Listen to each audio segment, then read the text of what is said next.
నా పేరు హర్ష.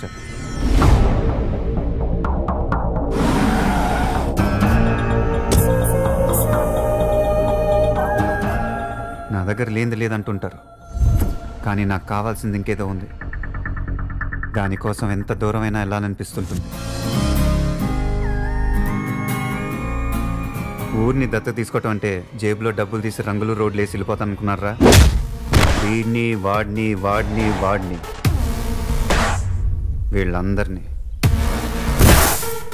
నిన్ను మొత్తాన్ని దత్తత తీసుకున్నా.